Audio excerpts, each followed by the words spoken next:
Você já sentiu que sua vida precisava de uma pausa?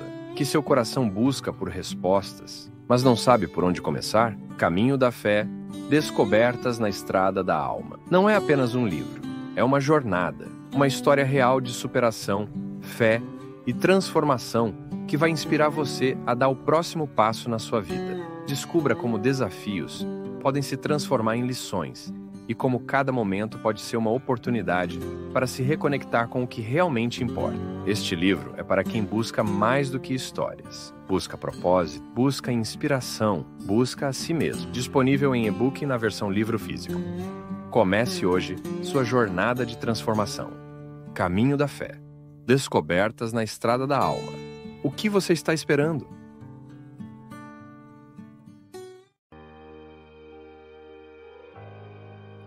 Cada vez mais tenho dificuldade de tomar decisões, me sinto afetivamente muito instável, não acredito muito no amor das pessoas por mim e, naturalmente, tenho dificuldade também de dispensar amor às pessoas.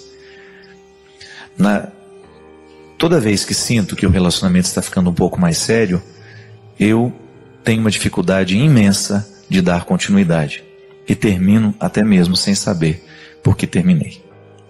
Me ajude, por gentileza. Bem, Cíntia, essas inseguranças que nós sentimos, elas não são por acaso, né? Quando a gente identifica uma insegurança aos 36 anos de idade e reconhece que ela fez parte da nossa vida, a gente tem de alguma maneira começar a compreender o porquê que essa insegurança é mantida dentro de nós. Para isso que existe o processo terapêutico, né? Eu não vou ter como lhe ajudar muito agora, mas posso lhe dar algumas dicas. Primeiro, é bom você ter a oportunidade de procurar um bom psicoterapeuta, alguém que seja da sua confiança, alguém aí que você saiba que faz um trabalho sério. Se você é cristã, né? Acho que é. Você procure alguém que trabalhe dentro de uma linha cristã. Nós temos muitos psicoterapeutas que trabalham com muita competência, conciliando a teoria de Freud com teorias diferentes nos dias de hoje, que não precisa engolir tudo o que Freud disse, né? O bom terapeuta é esse que consegue lidar. Na semana passada nós falamos aqui do Viktor Frankl, né? Que é uma psicologia muito interessante, a psicologia do sentido da vida. É uma abordagem psicológica muito interessante, que é a logoterapia.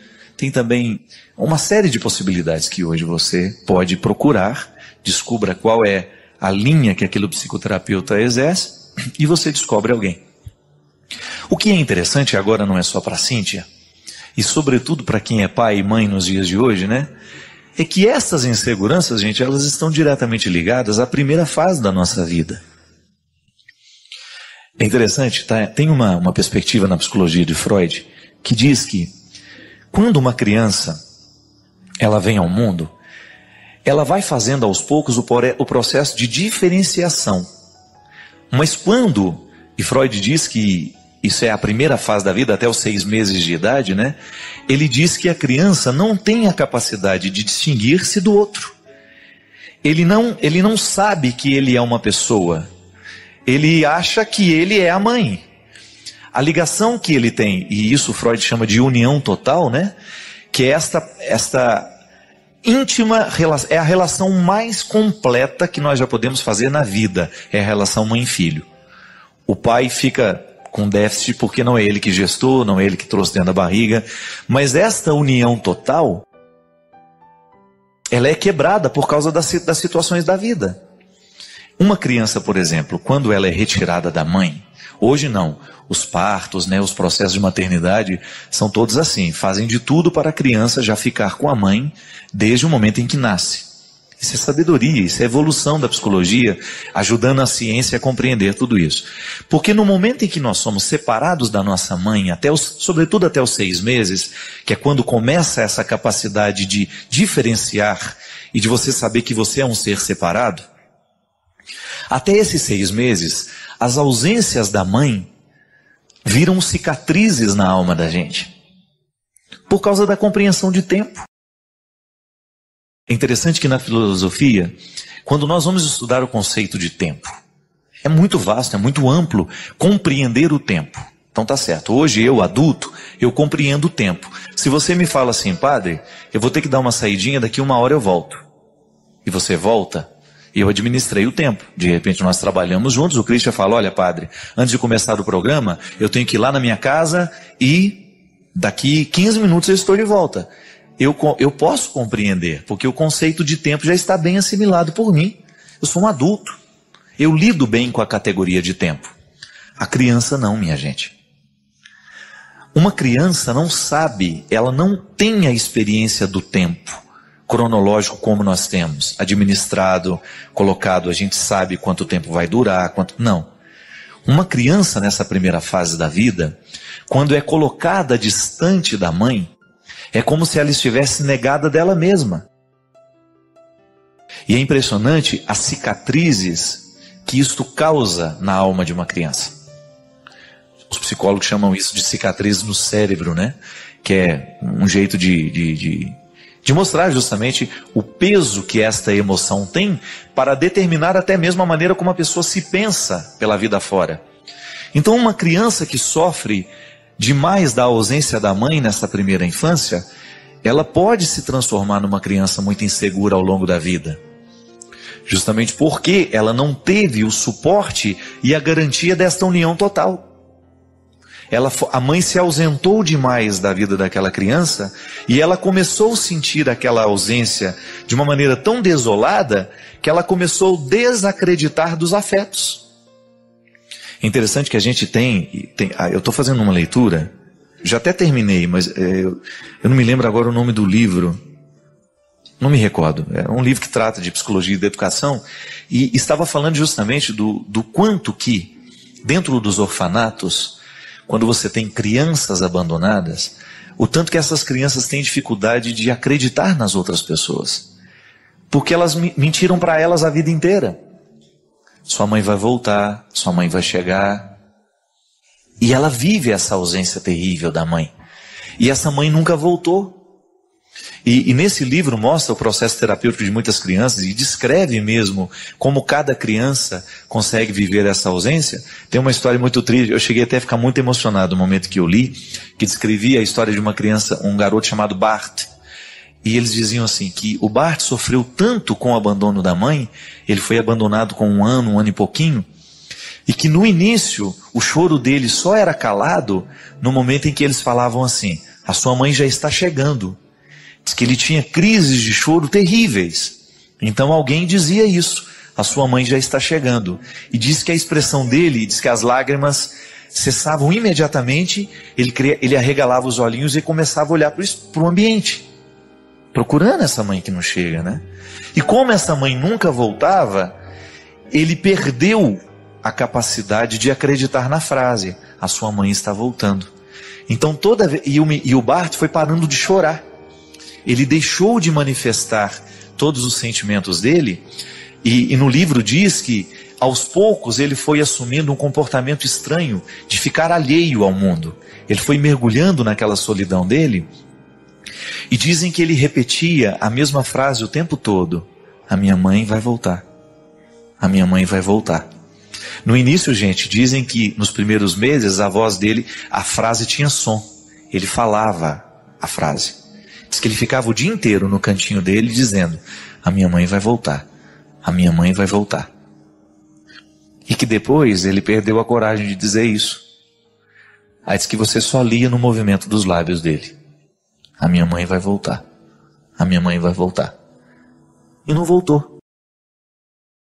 Aí você pode pensar, como é que fica o coração de um garoto que acreditou que a mãe voltaria e ela não voltou nunca? Aí você vai para a psicologia. A psicologia diz que até os 6 meses de idade, nós não somos capazes de nos compreender separados. Eu acho que eu sou minha mãe, que a minha mãe sou eu, e por isso que eu não consigo pensar a minha vida longe dela. E que depois dessa separação, essa capacidade de você diferenciar, de dizer à criança, olha, a mamãe vai voltar. Por isso que você tem que voltar. Para você dar confiança ao seu filho, que quando você fala que você vai voltar, ele acredita na sua volta, porque você voltou. Claro, depois de uma idade, quando ele já compreende a categoria de tempo. Então, Cíntia, às vezes nós sofremos de insegurança, porque justamente os nossos pais não souberam desses detalhes dessa história. Eles não sabiam psicologia. eles não sabiam que 10 minutos longe de nós podiam custar uma eternidade para nós, que não sabemos o que significa o tempo. E que a ausência de uma mãe nesse intervalo de 6 meses, dos 6 primeiros meses, a ausência dessa maternidade, ela é dolorosamente sentida pela criança. Então, porque eu não tenho essa possibilidade de continuar a minha união total com a minha mãe, eu crio uma cicatriz dentro de mim. Então eu fico desconfiado o resto da vida, porque eu não tive a garantia da primeira união. É interessante que a psicologia nos diz também que todos os relacionamentos que nós vamos estabelecendo na vida, isso na psicologia de Freud, você pode não concordar. Freud dizia que todos os desdobramentos afetivos das nossas relações não são outra coisa senão o nosso desejo de voltar à união total. Que em muitos casamentos você vê o marido procurando uma mulher absolutamente igual à mãe dele. Não é assim? Às vezes ele quer casar com uma mulher que seja muito parecida com a mãe, porque inconscientemente ele quer retornar à união total. Gente, é por isso que essa relação de mãe e filho é uma relação muito complexa. A ausência de uma mãe na vida de um filho, ela tem um déficit terrível, terrível. Por isso que você que é pai, você que é mãe, você precisa tomar muito cuidado da maneira como você se porta diante dos seus filhos. Qual é o tanto que você se dá, qual é o tanto que você se nega. Porque esta capacidade de articular esse equilíbrio, de estabelecer confiança dentro dessa criança, sabe por quê? Porque senão um dia vai virar um adulto infeliz, inseguro. Quando a criança sofre de muita restrição, por exemplo, ela fica um adulto medroso. Criança que passa fome na infância, por exemplo, é um adulto egoísta.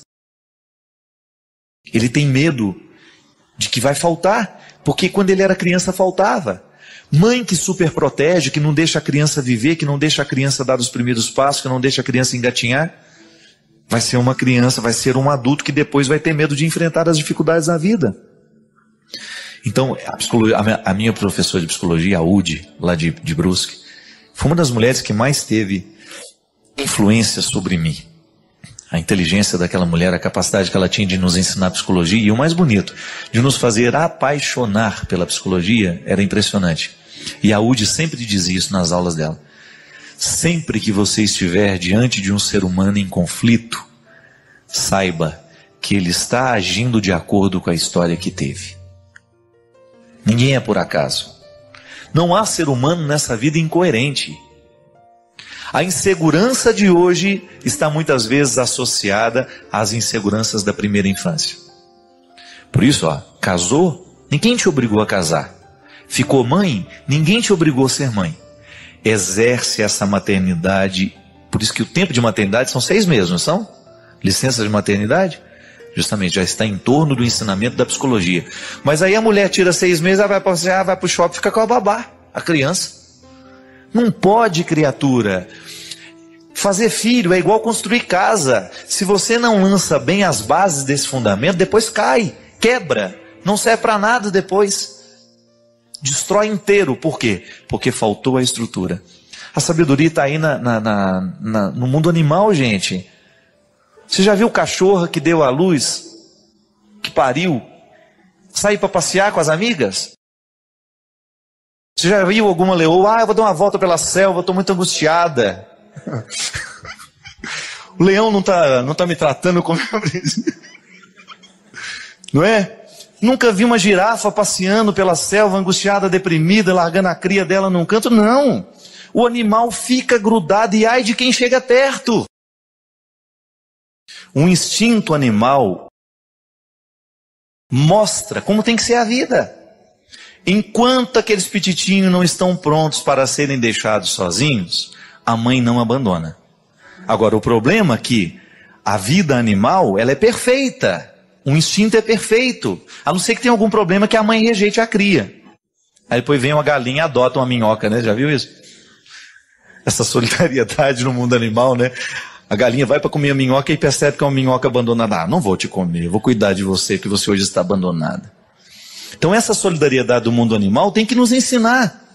Você que é mãe, pelo amor de Deus, não negligencie esta sua responsabilidade. Volto a dizer, já falei isso aqui várias vezes. Maternidade e paternidade não é apenas exercício de função biológica, não é só parir, não é só fazer o filho. É depois você se comprometer com todo o processo da criança. Apesar do meu pecado, apesar da minha fraqueza, eu tudo posso naquele que me fortalece. Todas as fraquezas de Adão estão presentes dentro de mim, eu as reconheço no meu dia a dia. Sou ciumento, sou possessivo, sou egoísta, sou mentiroso, sou desonesto. Não é assim? Sem nenhuma hipocrisia, todos nós humanos não podemos dizer que em algum momento da nossa vida nós somos isso? Sem medo de errar. Você também já mentiu, você também já foi desonesto, você também já foi fofoqueiro.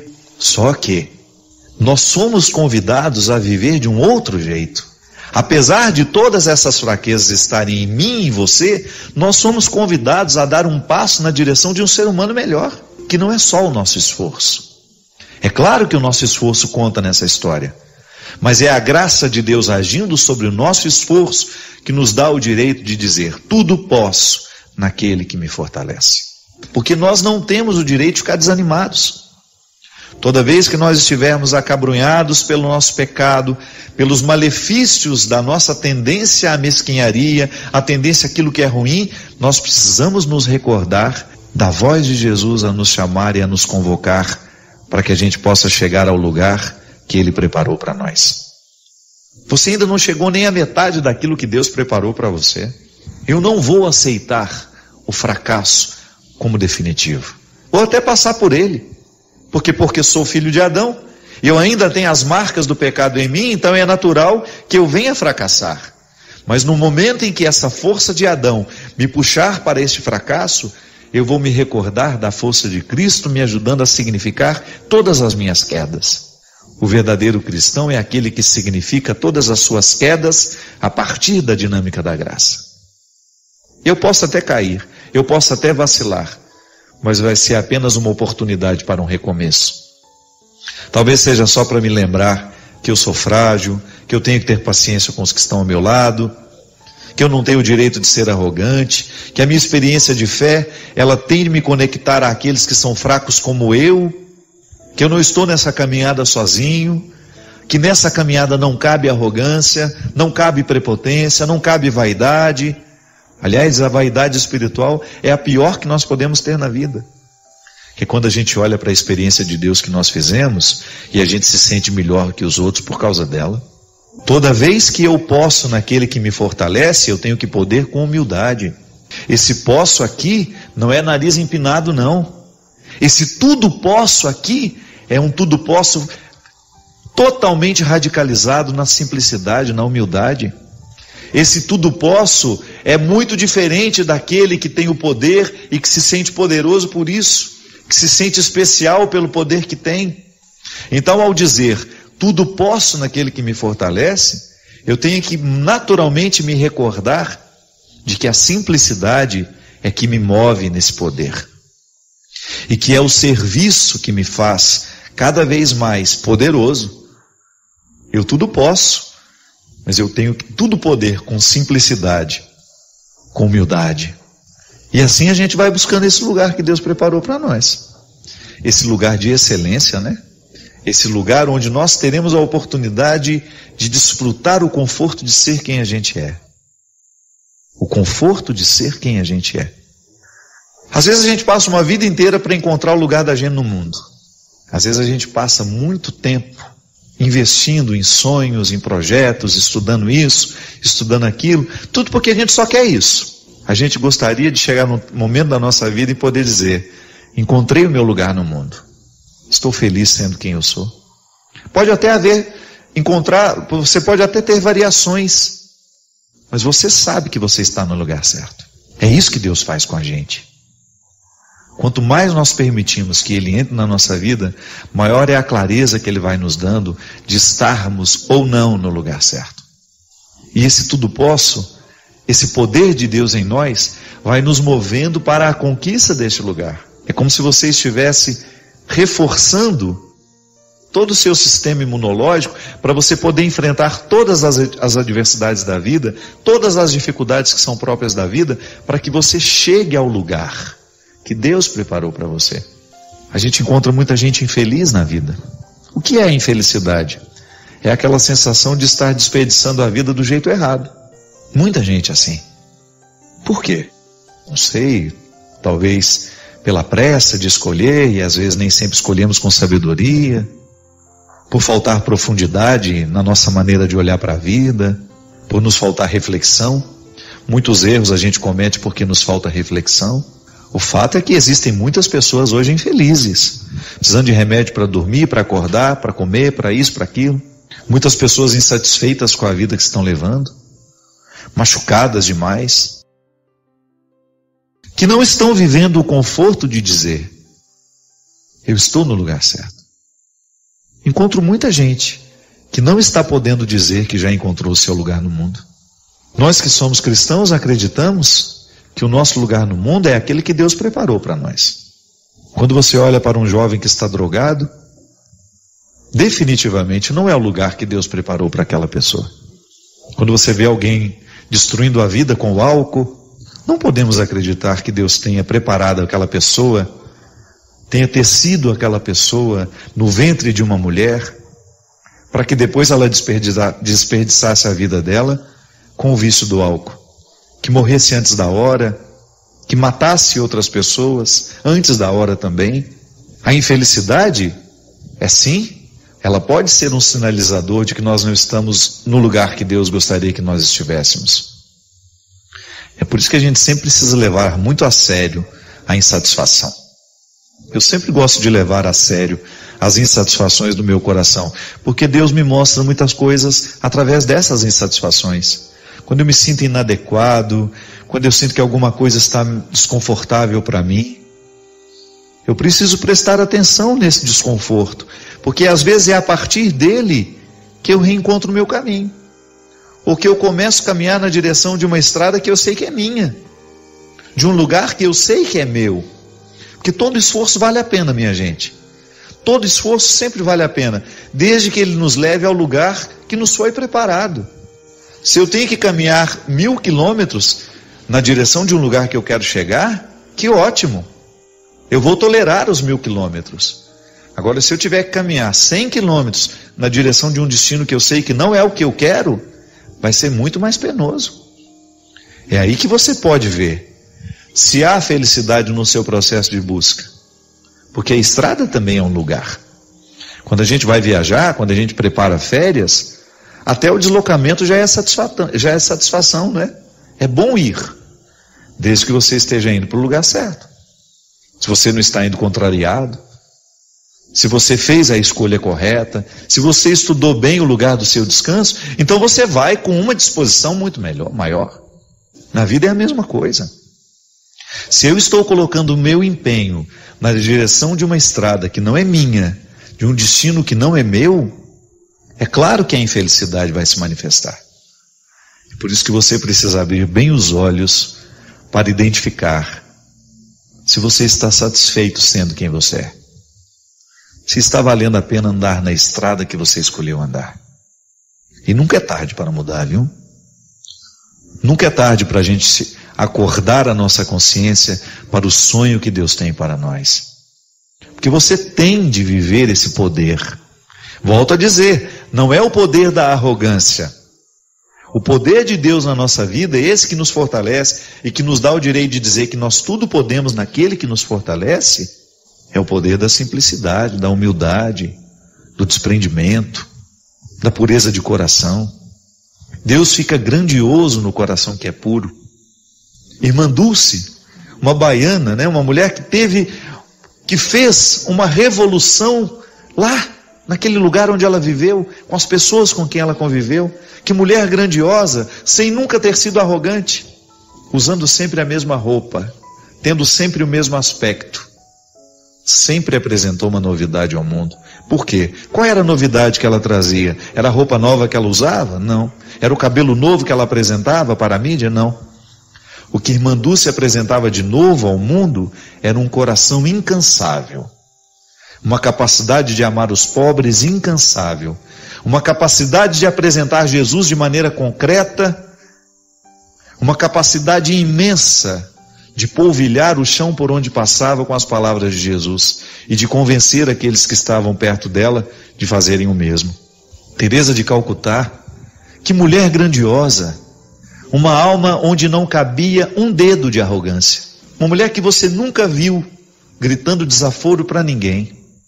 Ela foi profética com a sua simplicidade, com o seu amor, com a sua generosidade.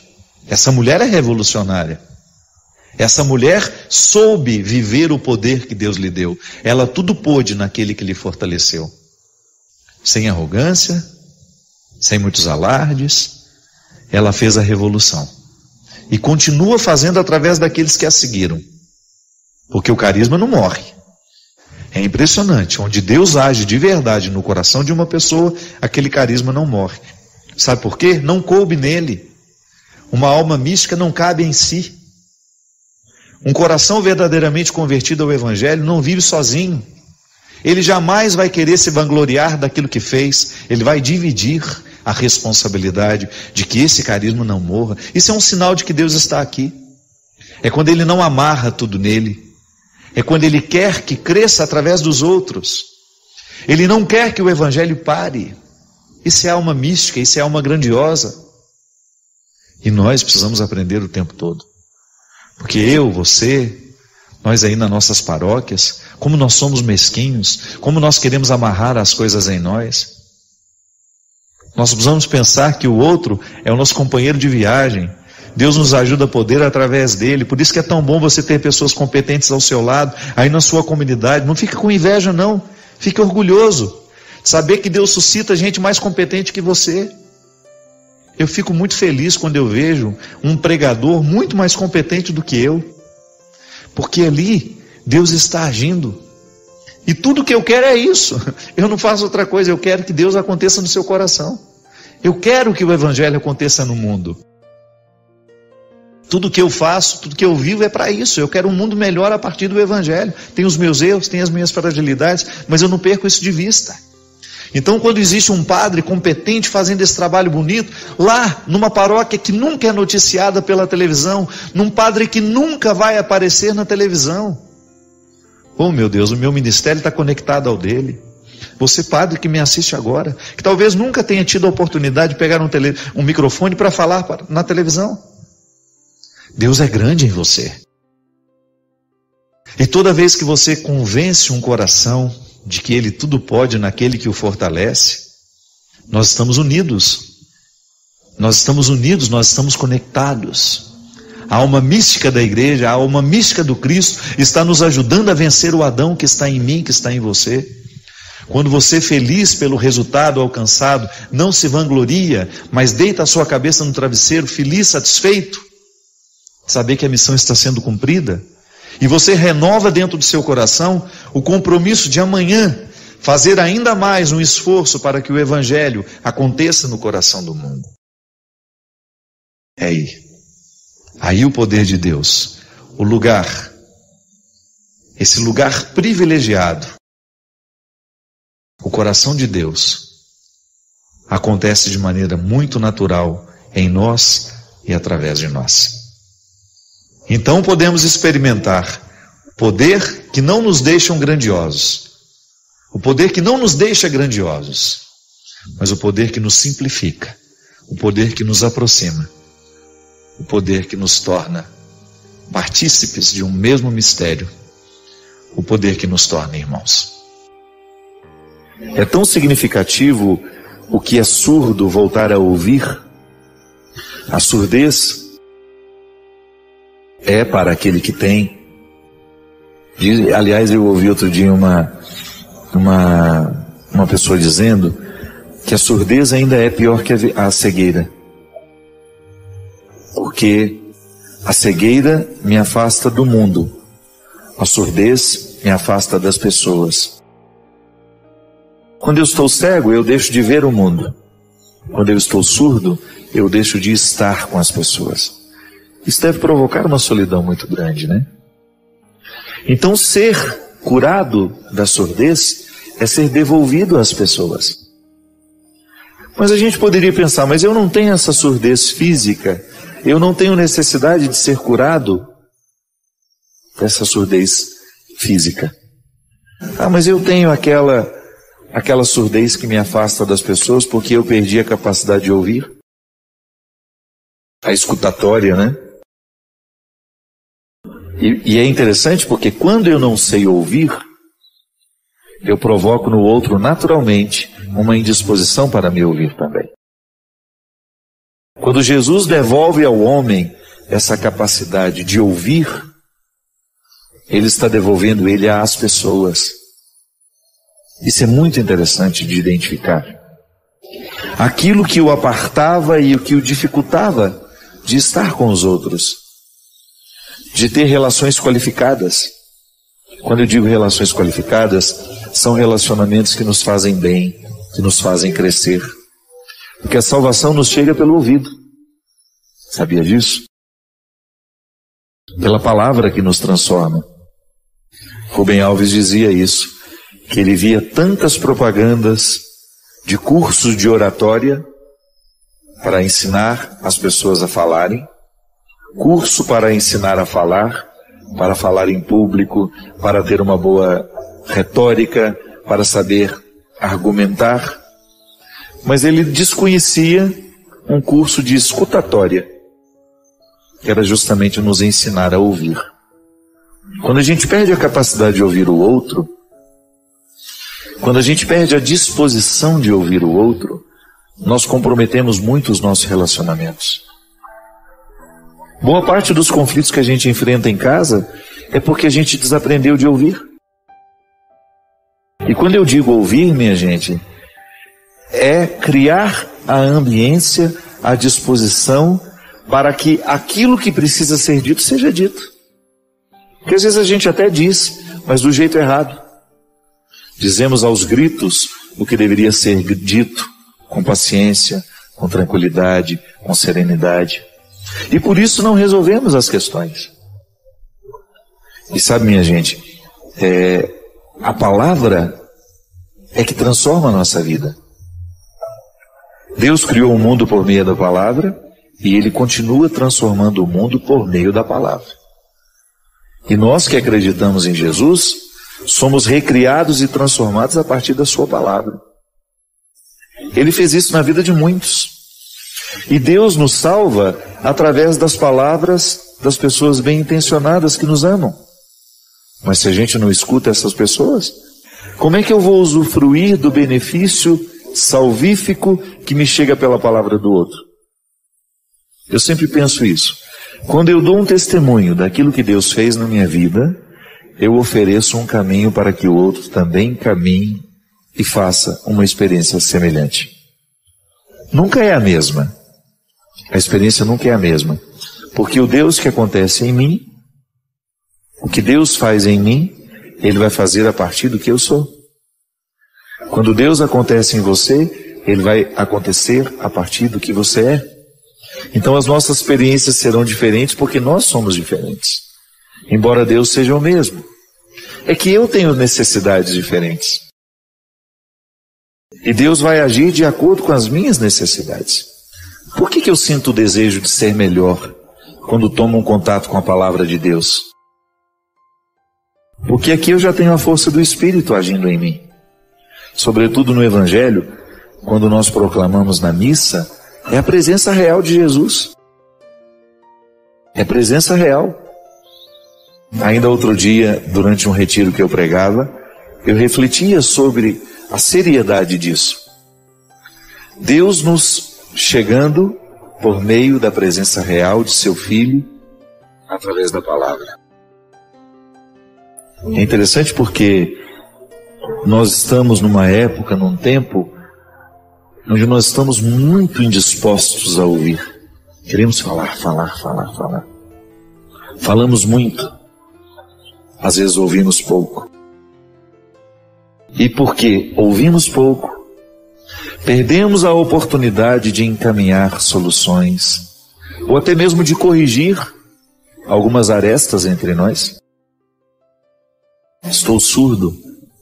Não estou sendo capaz de perceber a voz que me orienta. Não estou sendo capaz de decodificar a voz de Deus que fala pela voz humana. Deus nos chega pela palavra daquele que nos ama.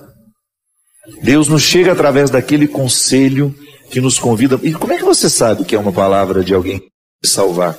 Quando você percebe que existe uma coerência naquilo que o outro está dizendo. Porque às vezes o que nos irrita não é que o outro nos falou a verdade. É que nós não queremos assumir que o outro nos falou a verdade. E às vezes há pessoas que estão há um longo tempo tentando nos dizer, tentando nos falar, e nós não criamos a disposição interior, ou até mesmo exterior. Porque dependendo da cara que a gente faz para o outro, ele sabe exatamente que não pode dizer nada para nós. E aí nós vamos ficando surdos, embora tenhamos a capacidade de ouvir. Embora tenhamos a capacidade de ouvir, nós continuamos surdos. Ou então é aquela surdez que o outro nos diz a verdade, o outro diz tudo que nós precisamos ouvir para melhorar, para mudar de vida, e nós interpretamos aquilo como uma afronta, como um desaforo. Não está sabendo ouvir. Isso acontece dentro da nossa casa também. Às vezes nós filhos criamos uma antipatia pelo que o pai está dizendo, pelo que a mãe está dizendo, pelo que o irmão diz. Então a gente fica com essa surdez.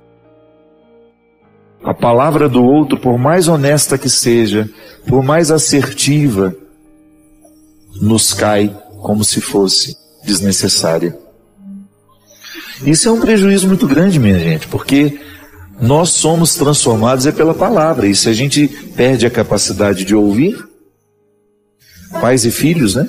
Você que é pai, você que é mãe, sabe exatamente do como é necessário criar a disciplina da escuta. Os filhos precisam ser escutados. Os pais precisam ser escutados. Se a relação não é pautada na disciplina da escuta, a família não é possível. E há uma consonância muito interessante. A sabedoria passa pela nossa capacidade de ouvir e também pela nossa capacidade de dizer. O dizer é muito precioso. Eu tenho muito respeito por aquilo que eu digo. Tenho muito respeito pela palavra que eu proclamo, sobretudo aqui neste espaço. Porque eu sei que as pessoas estão ouvindo.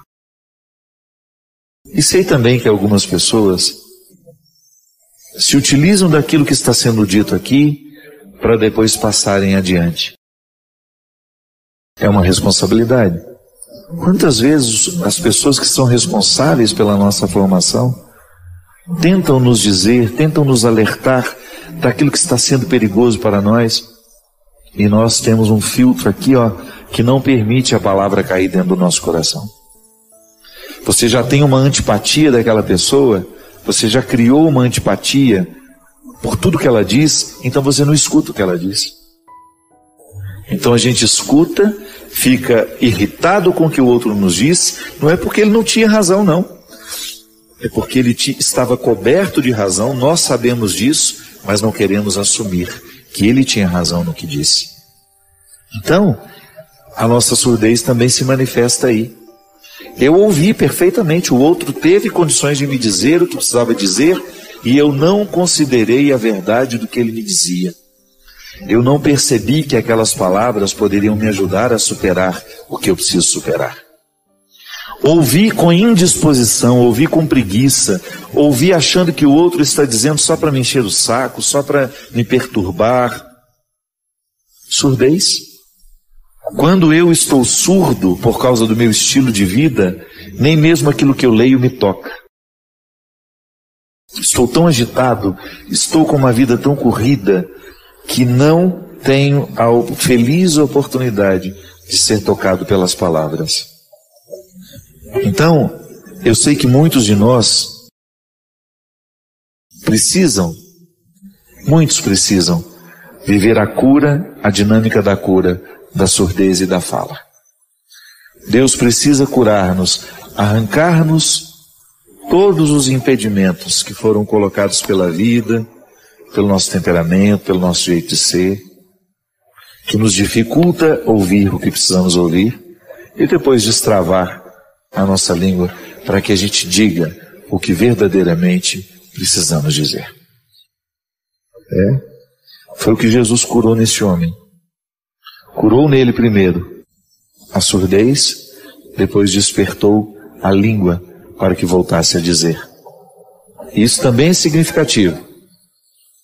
Ao ser curado da minha surdez, eu reassumo a possibilidade de dizer o que de fato precisa ser dito.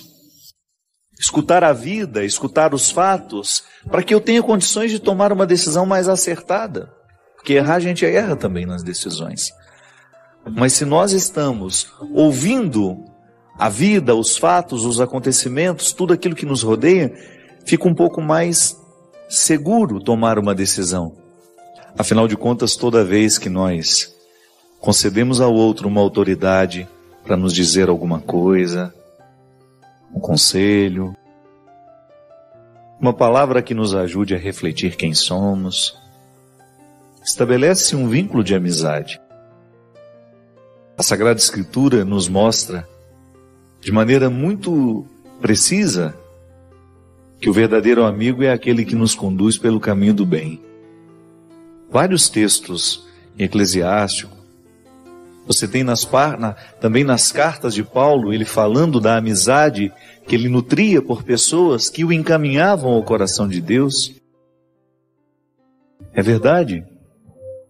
Um amigo de verdade, um amigo verdadeiro, é aquele que faz um vínculo entre nós e aquilo que Deus quer que a gente seja. Porque às vezes nós temos muitos companheiros pela vida fora. Companhias, no dia a dia, pessoas que a gente encontra, com quem a gente fala o tempo todo. Hoje nós temos 1000 recursos que nos deixam em contato um com os outros. Sobre o que falamos? Quem são as pessoas que de fato despertam em nós o desejo de ultrapassar as aparências? Porque isso é tão necessário, minha gente. A gente quebrar essa casca que tantas vezes nos expõe ao mundo e que às vezes não tem nada a ver com o que a gente é. Você mesmo. Tantas vezes você tem uma armadura que você oferece ao outro, mas que ainda não é você. Ainda não é você. É apenas uma margem do que você é. Aquilo que existe lá no mais profundo do seu ser, há muito poucos você revelou, ou para muita gente, nem foi revelado ainda a ninguém. É o que Jesus fazia. Jesus quebrava todo o poder de máscara, todo o poder de aparências, porque a ele interessava provocar as pessoas para que elas pudessem viver a sua verdade pessoal. E por isso Jesus sempre andava com um grupo de amigos, porque ele sabia que além de oferecer o seu coração misericordioso, capaz de lavar no outro todas as suas iniquidades, todos os pesos do passado, ele ainda apresentava um grupo de amigos que pudesse ajudar aquele que havia acabado de chegar. Um verdadeiro amigo é aquele que tem essa chave e sabe usar bem a chave. Que se você hoje tivesse que perguntar-se, quais são as pessoas que de fato exercem este poder de autoridade sobre você? A quem você escuta? A quem você obedece? Não no sentido de acatar a ordem, mas de ouvir com o outro. Porque obediência é isso. É a gente ter a oportunidade de ouvir acompanhado. A obediência é um direito, não é um dever. Eu não tenho a obrigação e o dever de ser obediente. Eu tenho o direito, é positivo. Eu ouvir com alguém sobre a minha vida. Eu discutir com alguém as decisões mais difíceis que eu preciso tomar. Ter um ouvido que ouve comigo e que me ajuda a chegar a uma decisão que me seja mais precisa, mais saudável. Isso é obediência. Eu exercer ao lado de uma outra pessoa a escuta. A amizade é um processo que nos enriquece muito. Porque nós temos a oportunidade de ouvir com o outro aquilo que nem sempre nós sabemos ouvir sozinhos. O outro nos ajuda a decodificar a realidade, a situação. E às vezes nós somos tão perdidos na vida porque nos falta ouvir o que a própria vida está nos dizendo. Apressados demais, correndo muito, com tantos afazeres, com tantas urgências, nos falta essa delicadeza de parar, de ouvir com aqueles que nos amam, ou até mesmo a coragem de refletir a nossa vida acompanhados. Que a gente precisa refletir sozinhos, isso aí é o tempo todo. Toda vez que eu estou sozinho, de alguma maneira, a minha vida passa pela minha cabeça, as minhas escolhas. Agora, a partir do momento que eu encontro um amigo e eu dispenso a oportunidade de conversar futilidades, e eu sinto que tenho a oportunidade de conversar alguma coisa que me faça chegar a essa profundidade que eu preciso, para poder ouvir o que de fato preciso ouvir, para enxergar o que de fato preciso enxergar.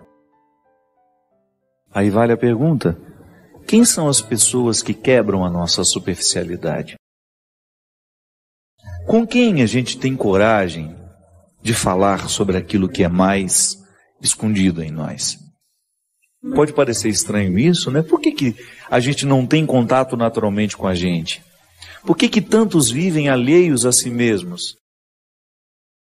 Porque nós precisamos de pessoas que nos ajudem a abrir as portas, que nos dão acesso à nossa verdade pessoal.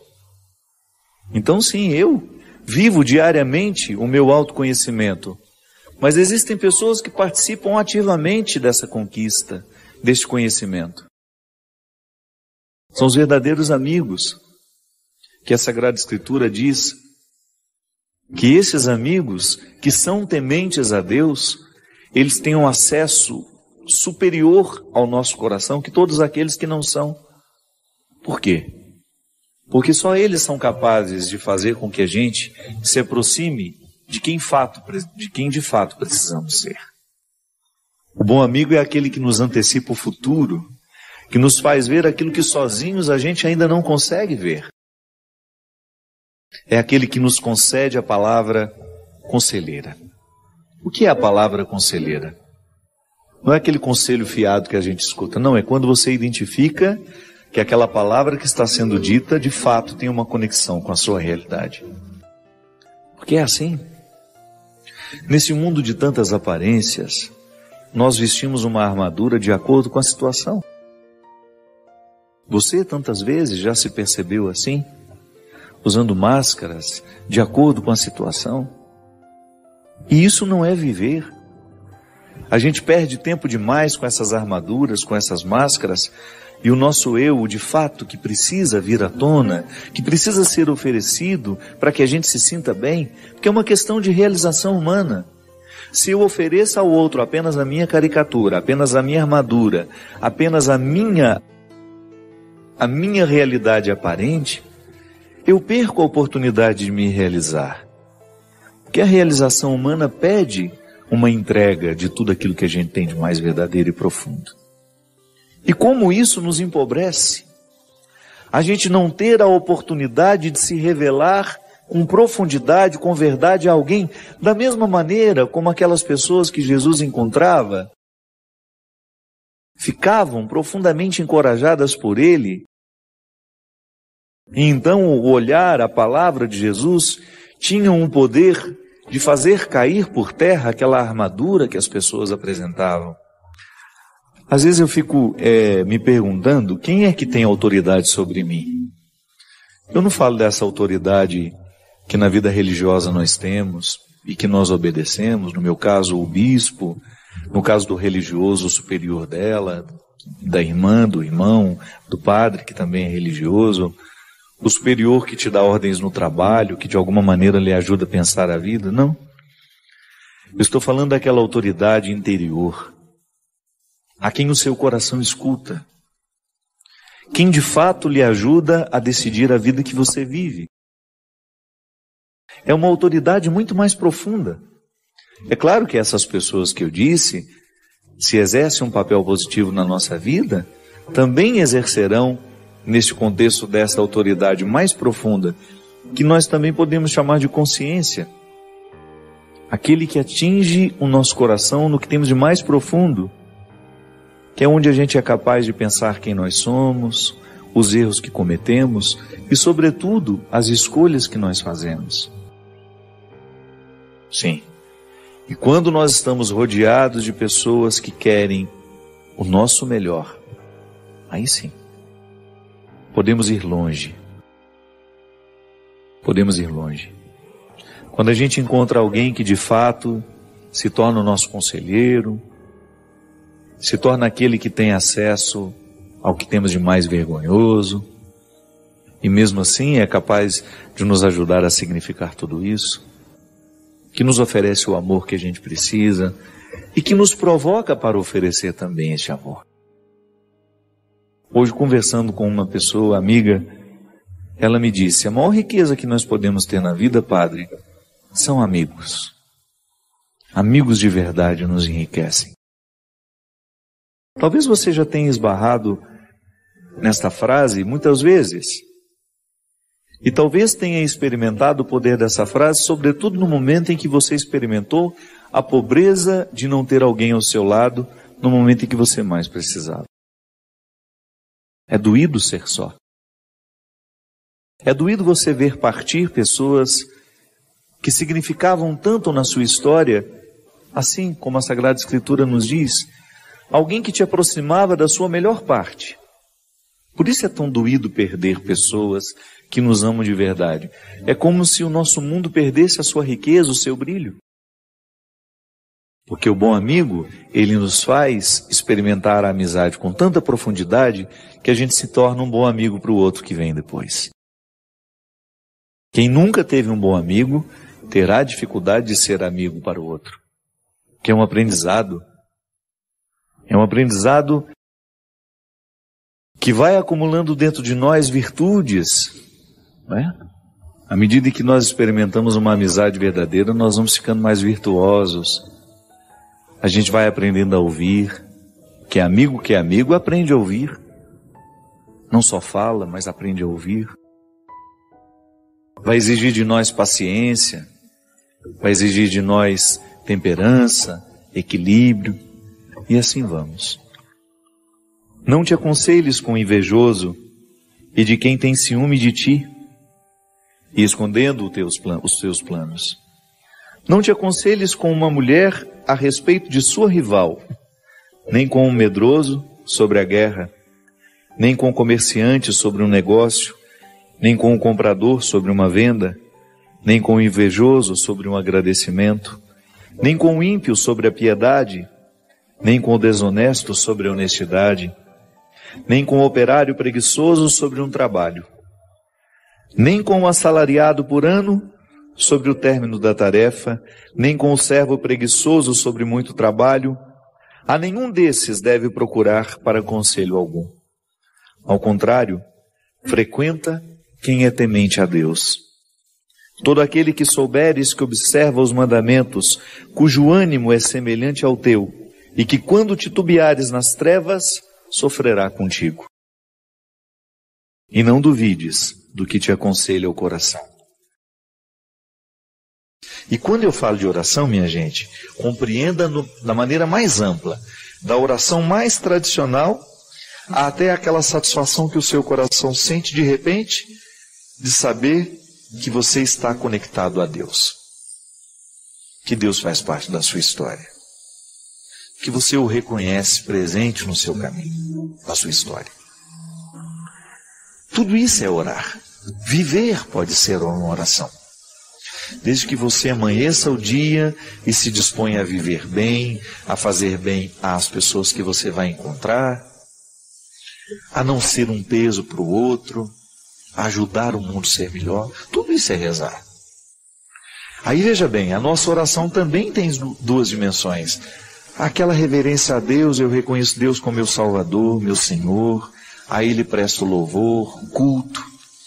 Mas quando me encontro com as pessoas, eu preciso também recordar que o louvor que agrada a Deus é o amor que eu amo. é o perdão que eu concedo, o abraço que eu dou, não é assim? Não é nenhum problema a gente errar um com o outro. Às vezes a gente erra, mas é tão nobre a gente reconhecer, olha, me desculpa, me perdoa. Isso é orar. Isso é louvar a Deus. Não foi Jesus que disse, antes de apresentar a oferenda, vai e reconcilia com seu irmão, com seu amigo que você está meio brigado, né? Com aquele que você já não fala há tanto tempo, com aquele que você guardou rancor, ódio, ressentimento. Porque a vida sempre vai nos oferecer esses dois pilares. É a transcendência e a imanência de Deus. Eu posso elevar os braços para o céu, louvar a Deus, mas eu preciso saber que meus pés continuam presos nesse chão. Não é? A cruz tem a dimensão vertical, mas ela também tem a dimensão horizontal. Se você olhar para o lugar em que Jesus foi crucificado, lá você tem fé no homem, fé em Deus. Um traço nos aponta para o céu, onde nós permitimos que o nosso coração vá sempre, que ele transcenda, que ele saia, né, que ele voe longe, que ele busque a eternidade, mas por outro lado existe um outro traço nos mantendo no horizonte da história. A cruz é essa metáfora. Entre Deus e a humanidade há um ponto de união. E que a fé bem praticada, ela vai nos colocar sempre nessa dinâmica. O amor que eu tenho a Deus se manifesta na minha história. É a grande questão que São Tiago apresenta na carta, né? É fé ou é obras? E que durante muito tempo dividiu protestantes e católicos. Protestantes acreditando que a fé é o suficiente para salvar, e outros dizendo que precisa ter as obras. E aí São Tiago propondo de maneira equilibrada os dois caminhos. A minha fé tem que se manifestar em obras muito concretas, porque senão ela fica morta. Eu admirei muito, por exemplo, nesse tempo de tragédias, admirei muitos evangélicos que eu vi pela internet criando campanhas de solidariedade com aqueles que estão sofrendo lá na serra. Porque à medida que o tempo vai passando, a gente corre o risco de esquecer que o sofrimento ainda está lá em Teresópolis, Friburgo, né? Petrópolis. E eu vi ali os evangélicos, o pessoal do Diante do Trono, Ana Paula Valadão, fazendo a campanha dela. Outros evangélicos, alguns pastores que eu vejo no Twitter. E fiquei pensando, olha que interessante, né? O processo histórico. Eles hoje vivendo o equilíbrio da proposta de Tiago. Fé e obra. Nós acreditamos em Deus. E o Deus que eu acredito me leva a estender a mão. Minha gente, fé, essa dimensão bonita da vida, precisa se desdobrar. Recorde-se da cruz. Quando eu abençoo você aqui, ministerialmente falando, eu estou lhe colocando neste caminho. Esteja em Deus, mas não esqueça de viver a história. Que a sua religião não seja alienante. E que a sua história não lhe faça esquecer a transcendência. Não reduza Deus a uma sociologia. Traga Deus para a sociologia. E descubra que a sociologia que propõe a solidariedade nasceu em Jesus. É isso que nós precisamos. Chega de praticar uma fé que nos desequilibra. Nós precisamos de gente equilibrada. Você sabe que cada vez mais eu me convenço. O grande testemunho que nós podemos dar àqueles que não creem é o nosso equilíbrio. É a gente mostrar com a nossa vida que nós somos homens e mulheres de reflexão, que nós somos homens e mulheres de bom senso e que a religião fez bem ao nosso coração. Somos loucos por Deus, mas aqui a gente está mantendo um equilíbrio de sanidade. que a nossa experiência de Deus está nos ajudando a viver neste tempo, apontando para a eternidade, mas fazendo com que essa história seja melhor a cada dia. Assim como o deputado federal hoje deu uma lição de cidadania, hoje ou ontem, não sei, um deputado jovem de Brasília, que eu não me recordo o nome dele, ele renunciando a vários direitos para economizar os cofres públicos. É assim. Quando eu, na minha atitude, na minha postura, posso fazer o mundo ser melhor. O Deus que move o meu coração, o Deus que gera a minha fé, que Ele me entrega o tempo todo como um dom, Ele me leva a ter atitudes, gestos que possam mostrar ao outro que eu acredito. Isso convence. A atitude, ela convence. Quando as pessoas olharem para nós e descobrirem que nós estamos comprometidos com a verdade, com a justiça, com o amor, com a misericórdia, porque nós acreditamos em Jesus. Padre Fábio, o mal é onipresente? Por que ele se propaga tanto? Veja bem, como é que o mal pode ser onipresente? À medida em que ele tem legítimos representantes, não é verdade? A partir do momento em que ele é representado por pessoas esparramadas por este mundo. Eu sempre digo, minha gente, volto a dizer, o que é a estrutura maligna no mundo? O mal existe enquanto processo de sedução. Essa afirmação do demônio, do diabo, nós já falamos muitas vezes sobre isso aqui. O que é o diabo? É aquele que divide, é aquele que separa, é aquele que quebra.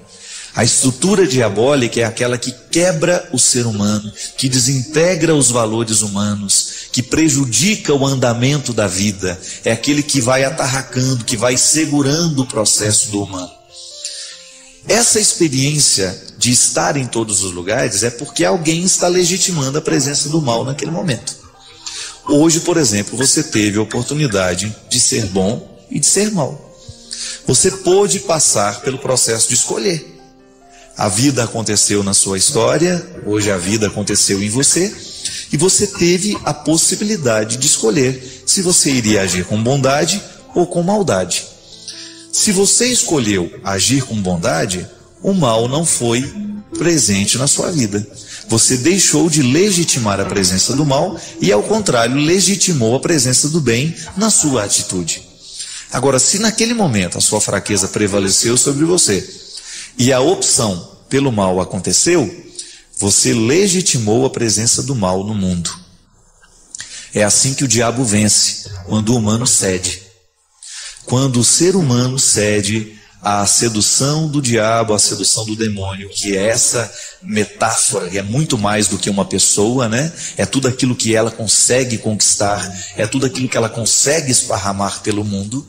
Então, de fato, o mal consegue ser onipresente. Porque se ele consegue legitimar representantes em diversos lugares do mundo, ele está agindo, então, através das mais diversas situações. O sequestro é uma das mais terríveis espécies de violência no mundo de hoje. Se você já passou pela experiência de ter um amigo sequestrado, de ter uma pessoa da sua casa sequestrada, você sabe muito bem. Ou então, se você passou pela experiência do sequestro, você sabe muito bem. O que é o sequestro? É uma presença do mal agindo pela força de pessoas. É o total desrespeito à humanidade daquela pessoa que está sendo rendida, daquela pessoa que está colocada em cativeiro. Da mesma forma como o assassinato é uma legitimação da presença do mal no mundo, da mesma forma como o roubo. Gente, e este mal, ele tem proporções. O diabo vence em grandes coisas e o diabo vence em pequenas coisas. É a gente que escolhe se ele vai vencer ou se ele vai perder. O cristianismo é sempre uma proposta de fazer vencer o bem. O cristianismo é sempre uma proposta de fazer prevalecer no mundo aquilo que é bom, aquilo que provoca o bem na pessoa. Quando nós temos a opção, a possibilidade de escolher, você tem diante de você dois comportamentos, ali está a possibilidade de você fazer vencer a Deus ou fazer vencer o diabo. Basta você escolher bem. Assim como o Deus é onipresente Deus é onipresente e a sua força move todos os corações, mas os corações escolhem se vão deixar serem movidos ou não. Quando eu passo pelo processo de escolher por Deus, então Deus está presente no mundo através de mim. Se você se convence disso também, Deus está presente no mundo através de você. E aí nós vamos esparramando bem pelo mundo, pela vida. É tão bonito isso. A gente descobrir que no nosso comportamento, na nossa atitude, há um espaço para Deus agir. E é também lamentável a gente pensar que no momento em que nós agimos, pode ser que ali o diabo esteja legitimando a sua presença no mundo através de nós. Cada vez mais eu me convenço que o cristianismo acontece nas pequenas coisas. É lamentável que durante muito tempo nós padres tenhamos nos omitido muito nesse discurso, né? Quando a gente se limitou a pregar sobre algumas coisas e a gente deixou de mostrar o quanto que a nossa atitude é responsável por fazer o universo caminhar bem. Esse grande problema que nós temos hoje, os problemas ecológicos, esse caos que o universo está vivendo, os riscos que a humanidade correrá num futuro muito breve, é tudo fruto desta opção que a gente fez pelas coisas erradas. No momento em que eu jogo um lixo no rio, eu estou me esquivando de uma responsabilidade, eu estou provocando o mal no mundo naquele pequeno lixo que eu jogo no rio. Nós não temos mais como negar isso. O evangelho tem que passar nisso, tem que passar por isso. Se eu jogo no ralo da minha cozinha todo o óleo que eu uso para fazer comida dentro de casa, aquele óleo velho, que polui 1 milhão de litros de água, 1 litro de óleo que você joga no ralo da sua pia, por uma atitude irresponsável, muitas vezes de preguiça, ao invés de jogar o óleo no lugar certo, né? De reciclá-lo, de mandá-lo para reciclagem. Se você joga no ralo da sua pia, você está poluindo 1 milhão de litros de água. Eu lamento te informar que você está sendo adepta do diabo nessa hora. Porque o diabo é aquele que põe o rabo sujo em tudo que Deus fez. Não é assim? A gente não aprendeu isso quando era criança? É verdade. Toda vez que eu ajo de maneira irresponsável contra a casa que eu moro, que é o universo, eu estou fazendo o contrário, o processo contrário da criação. Eu estou destruindo. E destruir é atitude má. Não tem como negar isso não, viu, gente? Na vida é muito simples essa regra. O que é bom, o que é mal é mal. Há realidades que são intrinsecamente más. Há realidades que são intrinsecamente boas. Não tem como você negar. E julgar um óleo sujo que você já usou, que você não serve mais, dentro da pia porque você está com preguiça de reciclar, é um jeito que você tem de estragar o mundo que você vive. Pronto. O mal está presente no mundo nas nossas atitudes. O mal está presente no mundo naquilo que a gente escolhe. Não tem como você fugir dessa responsabilidade. A desonestidade do mundo cresce na sua pequena desonestidade, na minha desonestidade. Se eu jogo um lixo na rua, se eu jogo um lixo num lugar público, eu estou agindo de maneira errada. O mal está vencendo em mim. Diferente da pessoa que faz a opção pelo bem. Meu coração, meio flor, meio de aço. É verdade. Todos nós temos dentro do peito um coração meio forte e meio fraco. Não é assim? Em todo o coração humano, as duas realidades estão reconciliadas, a fraqueza e a possibilidade. Agora, tudo depende, essa fraqueza e essa força, depende da parte que nós alimentamos. A música pede, é uma proposta de fazer sempre a opção por aquilo que ilumina. Isto é, fortalecer a parte forte do coração para que esta parte resgate sempre a fragilidade e não permita que ela seja motivo de queda, motivo de condenação. Sabe, minha gente, eu interpreto sempre a opção por Jesus como sendo uma opção por aquilo que é nobre. É como se você tivesse a oportunidade de escolher os sonhos que você vai sonhar para a sua vida. Tem gente que sonha sonhos nobres, outros nem tanto. Tudo depende das escolhas que vai fazendo ao longo da vida, tudo depende do que vai aprendendo como valor, do que vai incorporando na própria vida. Eu não tenho dúvida que a opção por Jesus, ela nos coloca na perspectiva de sonhar alto. Eu não falo de sonhos que nos coloquem com vaidade, de realização disso, realização não. Eu estou falando de uma realização interior que ultrapassa o sentido dessa exterioridade que as pessoas podem ver em nós. Porque você de repente poderia interpretar sonhar alto como ser um homem famoso, uma mulher grandiosa, cheia de posses, ter muito dinheiro, vaidade. Não. Estou falando daquela satisfação de ser quem você é. Sonhar alto para ter no coração sentimentos nobres. Ser uma pessoa sensível às necessidades do mundo, ser uma pessoa que agrega à sociedade em que está vivendo. É tão bonito a gente encontrar pelo Brasil afora gente que faz a diferença. É disso que eu estou falando. De vez em quando a vida nos coloca nos subterrâneos. Né? Você já observou que existem sentimentos que nos empurram para baixo? Você já pôde observar que às vezes o seu coração é tomado por algumas mesquinharias humanas que te jogam para baixo? Eu sinto muito isso toda vez quando eu estou arrependido. É interessante isso. O processo do arrependimento no meu coração, ele me faz perceber isso. O quanto que a minha atitude me levou para baixo. E por isso eu me sinto tão arrependido. Porque eu sou um homem cheio de defeitos. Mas eu não gosto de perder isso de vista. Eu quero buscar as coisas do alto. Eu quero ser amigo das coisas de Deus. Eu quero ser um parceiro daquilo que dá certo, daquilo que eleva, daquilo que constrói. Se eu não posso fazer bem, se eu não vivo para fazer o bem, o que vai me restar? Ou eu serei um neutro, ou eu serei alguém que faz o mal. E eu não sei se existe realização humana nessas duas situações. Ficar neutro, não alterar nem diminuir, ou viver para fazer parceria com aquilo que é a cultura do subterrâneo, daquilo que é escuro, daquilo que joga para baixo, daquilo que danifica, daquilo que infelicita. Não. Não creio que a gente precise desperdiçar a nossa vida fazendo parceria com aquilo que nos empurra para baixo. E como é que a gente faz parceria com essas coisas? Quando a gente permite que o nosso coração se transforme num território para o desenvolvimento disso.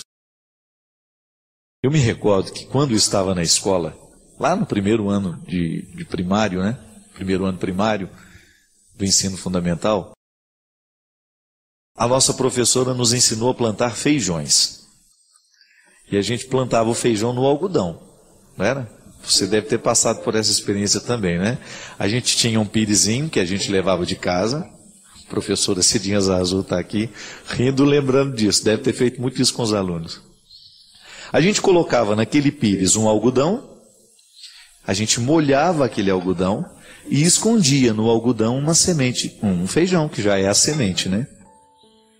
E os nossos olhos curiosos, todos os dias, ficavam observando. Nós tínhamos um momento da nossa aula, que a dona Rosângela nos levava para ver a situação do feijão. Nos primeiros dias nada acontecia. No primeiro dia, no segundo, nada acontecia. Mas de repente surge do meio do algodãozinho, e a gente tinha a missão de manter aquele algodão sempre úmido. De repente surge um raminho verde. E aí nós vimos todo o processo do crescimento do feijão no meio daquele algodão embebido, umedecido. Sabe o que eu acho interessante? Nessas lições pequenas que a vida nos deu através das escolas, nessas lições pequenas que os nossos olhos puderam presenciar porque alguém um dia teve a sensibilidade de nos mostrar o processo da vida, a gente descobre que tudo que a gente quiser que cresça, a gente tem que plantar e cultivar. Não bastava jogar o feijão no algodão. Era preciso ter o cuidado diário de molhar, de permitir que ele tivesse uma umidade para que aquela semente pudesse frutificar. É assim, minha gente. A vida espiritual é como plantar o feijãozinho no algodão.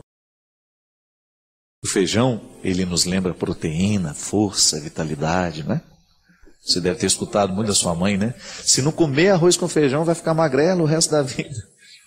E a gente tinha um medo de ficar magrelo, né? A gente tinha um pavor de ficar magrelinho, né? Ou não?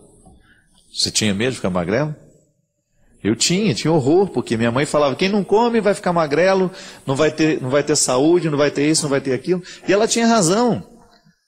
A gente precisa do alimento para a gente crescer. Mas é interessante perceber que para o alimento nos fazer crescer, ele também tem que crescer. E ele tem o processo dele. Não é? A gente olhava para aquele algodão embebido, via a semente nascer ali do meio, e nós aprendíamos um pouco de como é a vida. Um acontecimento simples. Hoje, neste momento, em muitos lugares do mundo, as sementes estão crescendo. As sementes estão frutificando, elas estão apodrecendo debaixo da terra para dar lugar ao fruto que depois vai chegar à nossa mesa. Por isso que eu tenho um profundo respeito aos agricultores, aos homens e mulheres que cultivam a terra para que nós tenhamos o alimento. Quando ele chega lá na feira para que a gente possa comprar, meu Deus, quantas pessoas precisaram acordar cedo durante meses consecutivos, levantando, tirando a geada, jogando a água antes que o sol possa secar, por causa daquele gelo que fica em cima. Muita gente cuidou para que a vida chegasse até nós. E aí a gente descobre que o nosso processo humano é a mesma coisa. Que se a gente também não tem empenho, se a gente também não tem cultivo, a gente não floresce. E a realização humana depende desse florescimento. O ser humano será mais feliz e mais realizado à medida em que ele crescer para cima, tendo raízes sólidas, como já nos ensina a sabedoria. O mesmo tanto que a raiz cresce para fora, ela cresce para dentro.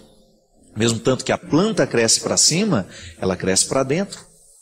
Assim como aquela raiz frágil do feijão ia crescendo pelo algodão afora para que ela pudesse dar sustento. É a mesma coisa conosco, minha gente. Nós precisamos crescer para que a gente possa produzir frutos, para que a gente possa viver com satisfação, para que a gente possa alcançar o alto. Buscar as coisas do alto é, antes de qualquer coisa, antes de ser uma obrigação, é uma satisfação.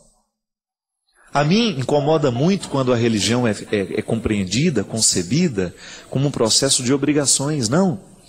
É na compreensão de que Deus me faz bem, que ao acatar a lei de Deus dentro do meu coração, muito mais que obedecer uma regra, eu estou favorecendo um crescimento interior. Outro dia um amigo meu brincou comigo na academia, né? Ele não é muito religioso. Mas aí ele foi ver a gravação do meu DVD lá em São Paulo, ficou muito tocado com tudo que aconteceu lá.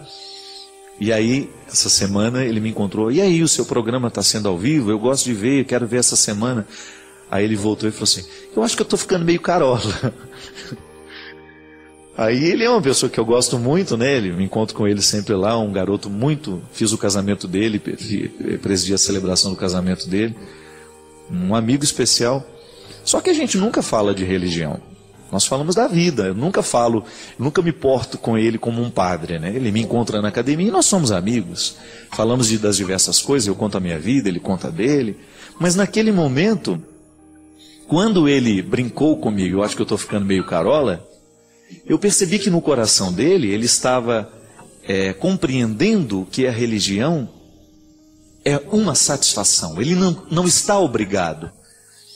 Mas ao compreender a religião como uma beleza a ser vivida, ele automaticamente interpretou o ser carola, não é? E é verdade, às vezes na nossa vida, nós temos uma dificuldade muito grande de incorporar o valor, porque a gente sempre olha para o valor como uma regra. A regra é importantíssima. A regra norteia. Se não fossem as regras, a sociedade não poderia existir.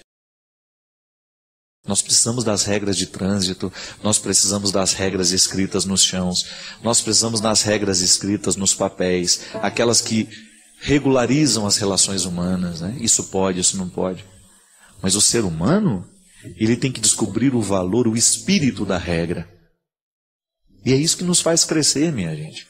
Quando nós incorporamos esse valor, quando a gente se identifica assim, eu quero ser um parceiro da vida. Eu quero ser um parceiro daquilo que constrói. Assim como o feijãozinho nasce e cresce, para que os nossos olhos pudessem entender o sentido e o processo do nascer, da vida, a gente também descobre que o nosso coração carece da mesma necessidade. Ir para cima, buscar aquilo que de mais elevado existe no mundo, não por uma obrigação, mas porque você merece. Eu compreendo assim, sabe, o ministério sacerdotal é um ministério que tem que facilitar a entrada das pessoas na residência de Deus. É como se eu fosse um porteiro, não para inibir a entrada, não, para facilitar. Um porteiro que dá boas-vindas, né? Porque às vezes tem aquele porteiro que não deixa a gente entrar. No nosso caso, não. O padre, a irmã religiosa, todo mundo que de alguma maneira evangeliza, a nossa missão é abrir as portas da casa de Deus e convidar que você entre. Você será sempre muito bem-vindo. Deus tem muito a lhe oferecer. Quando Deus realmente fizer parte da sua vida, da sua estrutura humana, você pode ter certeza que você vai crescer muito como pessoa.